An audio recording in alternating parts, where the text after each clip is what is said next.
Hello guys, welcome back to our channel. நம்ம சேனலில் இன்றைக்கி என்ன பார்க்க போகிறோன்னா சுட சுட பக்கோடா தான் பார்க்க போகிறோம். எப்படி பண்ணுறதுன்னு பார்க்கலாம் வாங்க. அதுக்கு முன்னாடி நம்ம சேனல் பிடிச்சிருந்தா லைக் பண்ணுங்கள், ஷேர் பண்ணுங்கள், கமெண்ட் பண்ணுங்கள், சப்ஸ்கிரைப் பண்ண மறந்துடாதீங்க. பக்கத்தில் உள்ள பெல் பட்டனை ப்ரெஸ் பண்ணிக்கோங்க. வாங்க வீடியோக்குள்ளே போகலாம்.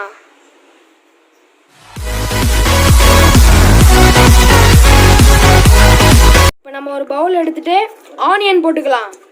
5 ஆனியன், 2 பச்சை மிளகாவை கட் பண்ணி போட்டுக்கலாம். நறுக்கி வச்ச இஞ்சி, 1/2 ஸ்பூன் சால்ட், 1 ஸ்பூன் மிளகாத்தூள், 1 ஸ்பூன் சோம்பு போட்டுக்கலாம். 1/2 ஸ்பூன் பெருங்காயத்தூள், 10 பல் பூண்டை இடிச்சு போட்டுக்கோங்க. கொஞ்சம் கருவேப்பிலை போட்டுக்கோங்க. முதல்ல இதை மிக்ஸ் பண்ணிக்கலாம்.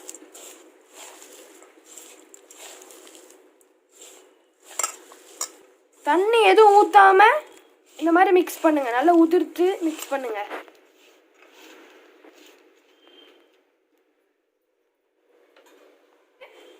ரெண்டு கப் கடலை மாவு போட்டுக்கலாம். 2 கப் கடலை மாவு, 1 கப் அரிசி மாவு. அப்படியே இதை மிக்ஸ் பண்ணுங்க.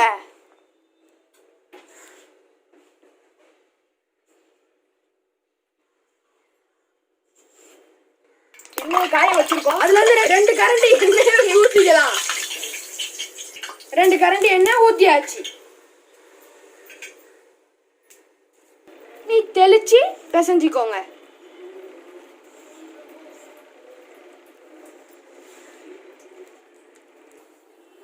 இந்த மாதிரி உதிர்த்துக்கோங்க. ரொம்ப கட்டியாக இருக்கக்கூடாது. இந்த மாதிரி உதிர்த்துக்கோங்க. உதிர்த்தா அளவுக்கு இப்போ நம்ம போட்டுக்கலாம். இந்த மாதிரி தான் போடணும்.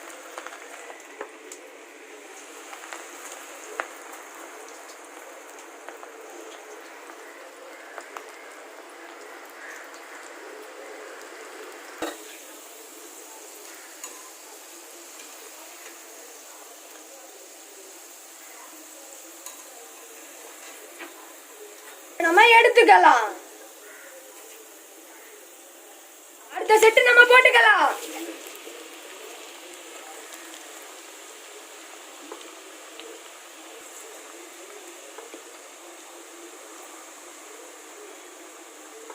இப்ப நம்ம அடுத்த செட்டை எடுத்துக்கலாம்.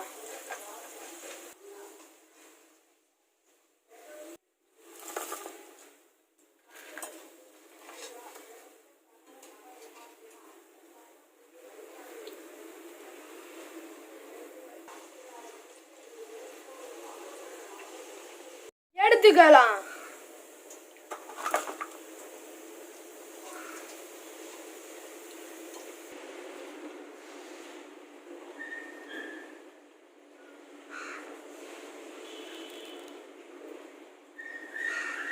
இந்த மழை பெய்யும் போது சூடாக இந்த மாதிரி பக்கோடாலாம் போட்டு சாப்பிட்டா ரொம்ப சூப்பராக இருக்கும் ஃப்ரெண்ட்ஸ்.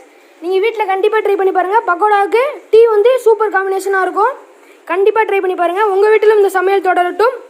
உங்களை நான் அடுத்த வீடியோவில் சந்திக்கிறேன். அதுவரையும் உங்களிடமிருந்து விடைபெறுவது உங்கள் சஃபிக். பாய்.